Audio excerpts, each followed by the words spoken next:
if IMF doesn't come through end of this month, in another 19 days, this shilling might hit 170. The dollar might hit 170 to the shilling, you know. So I am really hoping and praying for him, you know. And on Sunday when I go to church, I will say a prayer for John Mbadi to hope that IMF stay engaged on this. I'm just saying IMF specifically because that is the first real litmus test for John Mbadi. There is one question that everybody is asking themselves. We've now seen the cabinet secretaries were all nominated. They've been sworn in, and some of them have had an opportunity to receive documents from the previous, like there has been a formal handover. And I want to talk about the handover of John Mbadi. John Mbadi said something yesterday when he was speaking to Professor Ndungu. And John Mbadi said, he made a statement that caught my attention. Let me say that. And I thought you guys would want to hear about it. And he said, if there's anybody that is preventing the payroll from being, what I understood is like from being cleaned up, then they need to stop because they are derailing Kenyans. I'm going to put for you the video, but let me say something before I put up the video. What I understand by payroll cleanup means there could be some people that are inside the payroll who receive salaries that they're not supposed to receive, or first, they do not deserve to receive because they don't meet the proper required qualification. There could be some people that gets paid or have jobs, and like one day Gachagua talked about people getting jobs but they are fake certificates. There could be also that chance where we are talking about ghost workers, people that don't exist, who are receiving salary, but this money is all of it goes to some cartel somewhere. That is what I understood. Because if there could be somebody that could be preventing payroll from being cleaned up, then that person has to have dug deep inside, is dug deep like a cartel, is part of the deep state. That is what I would say. Why would somebody prevent something like that from happening? So that is what I understood from that statement. And one thing I have understood also is that it's not going to be an easy thing. For changes to happen, then we have to look beyond what meets the eye. What meets the eye is that CS that sits inside Treasury. Behind are people that are trying to work against anything that could happen that is good. But we have no idea those faces, who those people are. The only faces we get to see are people that, like, let's say, for example, we get to see the president, we get to see the deputy president, but behind them could be some faces that we don't see. That is what most conspiracy theories say anyway. This is just a legend. But based on that one particular statement, if you listen to that video from John Mbadi carefully, there is no way you will not come up with that conclusion that there has to be some people, strong people connected to powers that be, that are preventing something good from happening in Treasury. That's point number one. Now, let's come to the other statement that was, to some other several statements that were made by Moses Kuria. But first, what? There are a few things that I would want to mention, Professor, based on what you have said. I think on payroll, starting with payroll, and that takes me to cost-cutting measures. Clearly, if we cannot integrate our payroll system from the state departments to IFMIS, which is our parent accounting system, and all the way to KRA, then we don't know what we are doing. So anyone who is standing on the way of that reform, please give way. I just want to put it that way, that person must give way. Please allow Kenya to go to move forward. Don't be an obstacle. That is not why you are put in that office, to be an obstacle for good things. Okay, now let's see what Moses Kuria, let's talk also about what Moses Kuria said. Moses Kuria said that John Mbadi needs grace, John Mbadi needs prayers, John Mbadi needs luck. That is what he said in his interview in Citizen TV last night. And I listened to him carefully as he spoke about John Mbadi. And I was really feeling in my heart and asking myself, is it really going to be making any difference that Raila, Raila had to allow this very great, I mean, let's say his bigger boys, I would call them big boys, like let's call the people that are top in the ranks of ODM to join the government. Is it going to be of any help? Maybe he thought so, or maybe they have a plan. But the kind of things that Moses Kuria spoke about, they sounded so straightforward to me. He spoke about turning KRI upside down, to make sure that turning upside down means to clean up, do a lot of cleanup so that they can be able to collect enough money. And that means some people need to go. And that means there could also be possibilities of some people who make things to be dysfunctional for purpose inside the KRA. So there has to be a cartel inside there. True. And he felt, Moses Kuria felt, John Mbadi needs to do a miracle over there. And he spoke about another miracle that John Mbadi needs to do. And this miracle goes to making sure there is a good relationship between Kenya and IMF with our development partners in the next 17 days before our shilling falls to where it was. If you remember where the shilling was, to dollar.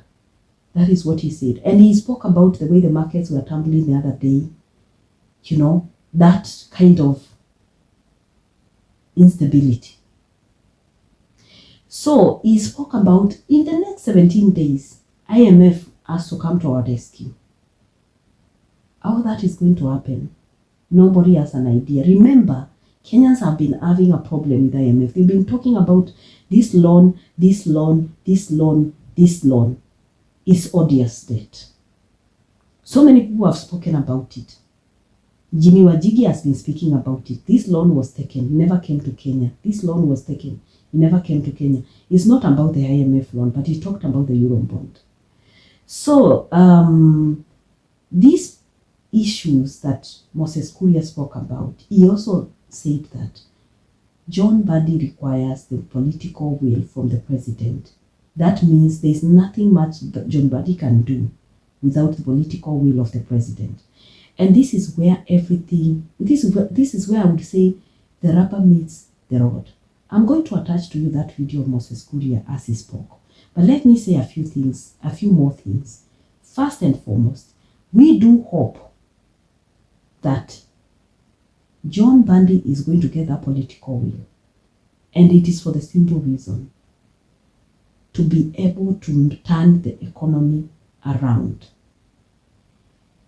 Remember, Ruto has always that behavior of the president, let me say so. He has that behavior of wanting other people to take the blame. Because we remember for the last 5 years when he was in power with, between his second and third term, in his second term with Uhuru, he spent literally a lot of time talking about what was wrong with what Uhuru was doing. But he remained in that same government. Borrowing continued. There was borrowing of about 1.4 trillion Kenya shillings between 2017 and 2022 alone. And during that time, Raila was part of the government. And probably that is why Raila is sending John Mbadi to come and see if they can do a few more things to rescue the country, because he would still be part of that. He said he wasn't part of the government, but he was literally working with Uhuru. Now, it's not a question of whether they were together. It's a question of what did they do that period, 2017 to 2022, how much borrowing did they borrow? What did the money do? That's point number one. Now, Ruto spent a lot of time complaining, so there is that fear among Kenyans that probably he won't even support John Mbadi to do anything because he needs that political will. As you may have heard now so far, there could be people that we don't know their faces. The faces that we see are faces of the CSs, PSs, the president, the deputy president. But it seems like there are people behind the scenes that we don't see that are also trying to make sure that they sabotage the economy in a big way. That is what probably conspiracy theories would think. But it felt so. When you listen to John Mbadi, when you listen to Moses Kuria, you feel so. It's very clear, just that they don't say it like quite openly, but they mention actually. John Mbadi did mention that. So that's another point. Now, is Ruto going to support John Mbadi, or is just going to allow Raila to fail? Because if John Mbadi fails, Raila has failed. Is he going to provide that political will, or are they going to walk out at some point, like Moses Kuria said? And he said, Oparanya has already talked about, if not my way, I'm going to resign. He has already said that in a video when he spoke. He said if he's not allowed to advise, then he has to resign. So is Ruto going to give them that political will, given the kind of competition that our politics looks like? Or is he going to even cede that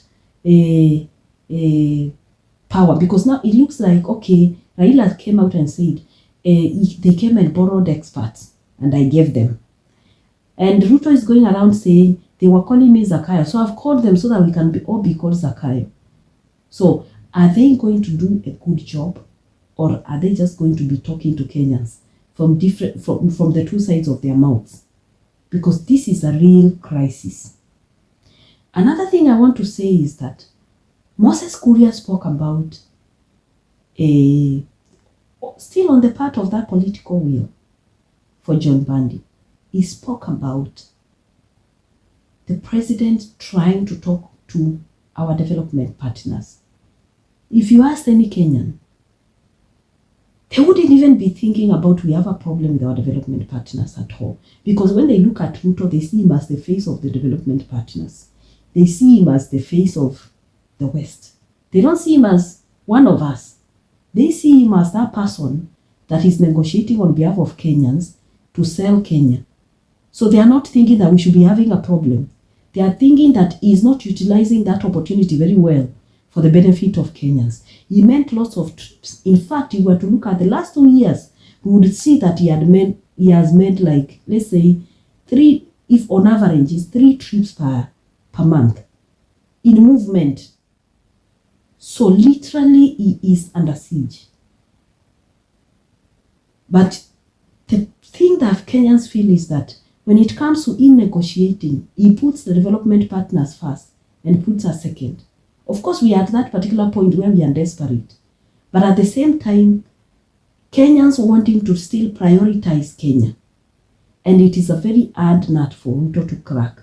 Because, of course, development partners are looking for opportunities. They are looking for any chance to make their own money. And Kenyans are thinking, right, you need to also be on our side. And that is why everybody feels he is not doing a great job. I was just thinking by myself at some point, why is he not using the opportunity? For example, we've now sent our policemen to Haiti, and they are busy creating peace in that area of the world.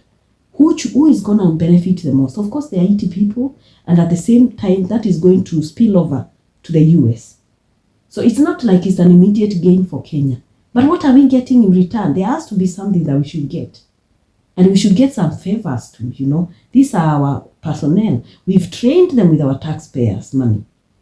It's an investment of the Kenyan people.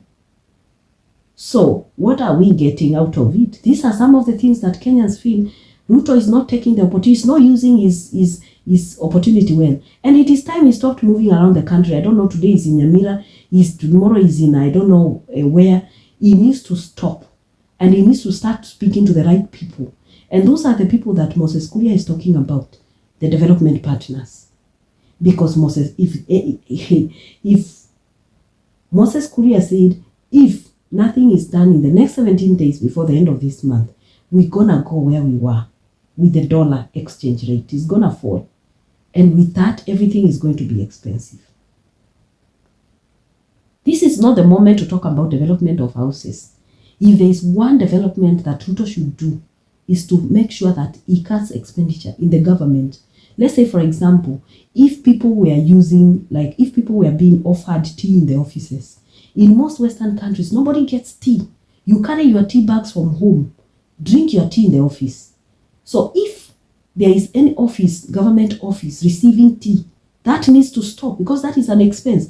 That's where people take an opportunity and start making sure that they remove, they put money there, allocate a lot of money. You find a mandazi costing more than 50 shillings. A mandazi that could only cost 10 shillings. So this is exactly where the problem goes.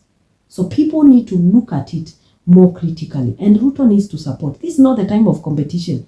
In competing with Raila. If he allowed Raila to join the government, it is not for him to fail Raila so that he can send Raila to Bondo with his ODM party. It is for him to make sure that the right political will is available for Raila to support in removing those cartels that are stopping us from getting to where Kenya is supposed to be. Because there's a lot of wastage. One time, Uhuru mentioned that we lose 2 billion shillings every single day in Kenya. How about that? How about him cutting that loss? How about now Raila using his muzzle? Because Raila also, it's not like he's a saint. He's been part of the political space for so long. He has had that support. He has had that grip of Kenyans. His supporters, myself being one of them. I've supported that man since I got my ID. He has never won. And so we want to see him now doing the right thing. It's not like we think he's going to do a miracle. But at the same time, if he chose that path, he had better execute it very well. Because there won't be another second chance that he will get from Kenyans. Even if they walked out like Moses Kuria said in this video that I'm going to leave it for you to watch. Even if they put Moses Kuria there and said, even if they walked out like Moses Kuria said and started campaigning for 2027, how will they be doing it? It's going to be a very hard nut to crack. You know, in the past, it has always been one of them. People shouldn't take Kenyans for granted because there's much more awareness now than there was so many years ago. People should wake up from the deep sleep. People have become conscious. There is that consciousness that has come up in Kenya. People are now seeing the truth. And probably we needed this kind of storm for every Kenyan to wake up and realize the tribal card was not working. The leaders that we were electing emotionally, based on religious, I don't know, whatever it is, that we were having, like thinking one party is more religious, the other one is like a wizard, and we mixed up all those things and we couldn't even make one clear thought. We couldn't even think critically about anything. And cartels in the system, we are digging their roots so deep. That is what we need to uproot. So I would say, if John Mbadi gets the political will from Raila and Ruto, and also the will of the Kenyans, because he is saying he's going to do a lot of massive public engagement. If he engages Kenyans, there is no cartel that will not be uprooted from that treasure. There is no cartel that will not be uprooted from that. We saw Kenyans. Kenyans showed the politicians for once that they are not ready for it. They are ready to make things right. And Gen Zs meant that statement very clearly. I don't think John Mbadi should leave that energy that Gen Zs brought to disappear. I think they are ready. If there is a cartel that is inside the system and nobody is dealing with that cartel, either the ethics or whatever, let them throw the name up and the Gen Zs will take it over. That is what we are saying. We want a Kenya that can work. We want a Kenya where people can get jobs. We want a Kenya where everybody has an opportunity to experience being a Kenyan. So guys, let me leave you to watch this Moses Kuria's video, and you can just leave your comments below. At least that's all.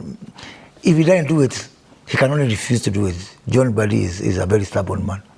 I can tell you, from the university to parliament to budget committee. So if he decides to do the right thing, he'll do the right thing. And the right thing he must do.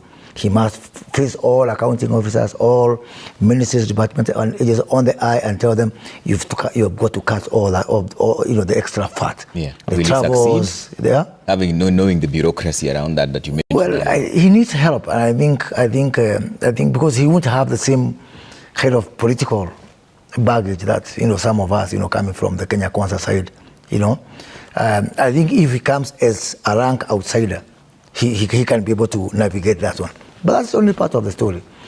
The other part is that John Mbadi has to camp at the KRA. He has to turn it upside down. Like Jesus went to the place of worship and turned tables upside down. That's what I expect John Mbadi to do. To go to KRA, scream from that 30th floor, turn the whole place upside down, and tell them, I was just for the last 3-4 years, consistently KRA has missed the target. Consistently. The last time, 2019, we got 107% performance. I've been tracking that, in terms of targets vis-a-vis actual performance. So if we don't raise revenue, and I'm not saying add taxes, because now we are in that situation whereby maybe he's going to be fortunate enough to add the taxes. But even within the current, tax framework, much more needs to be done to reform KRA. I expect John Mbadi to place this right on top of his agenda, that KRA must be reformed, has to do much more in terms of relationship with our development partners, with the markets, not just partners, but also with the markets. He has to reform the debts. He has to mature debts which were, questionably taken by the previous regimes, which were short-term, high cost debts. Go for more concession. He has to do a lot of transformation, a lot of boldness required there. And he's doing that at a time when the market, the other day, I think Moody's downgraded us, Fitch downgraded us. If I know IMF has postponed the review, the review that was supposed to pass the Kenyan package end of July, they said end of August. If that gets postponed again, John Mbadi is going to lose some weight. How much of what is expected to do depends on the goodwill from the head of state? I think a lot. I mean, the head of state is a core CS for National Treasury, for all intents and purposes. He's a core CS. Some of the things that the president has to do are diplomatic. He has to pick the phone and, talk to the chaps at World Bank and talk to the MD of IMF and all that. He has to invoke his political capital, especially on the global arena. Something I think he's been doing very well. So John Mbadi, he really needs the president and the goodwill of the president to be able to do that, because they are co-joining him. There's some things that Mbadi can do, and he can do it very well. There are things which only the head of state can do, and I'm really praying for, if IMF doesn't come through end of this month, in another 19 days, this shilling might hit 170. The dollar might hit 170 to the shilling, So I'm really hoping and praying for him, And on Sunday when I go to church, I'll say a prayer for John Mbadi to hope that IMF stay engaged on this. I'm just saying IMF specifically because that is the first real litmus test for John Mbadi.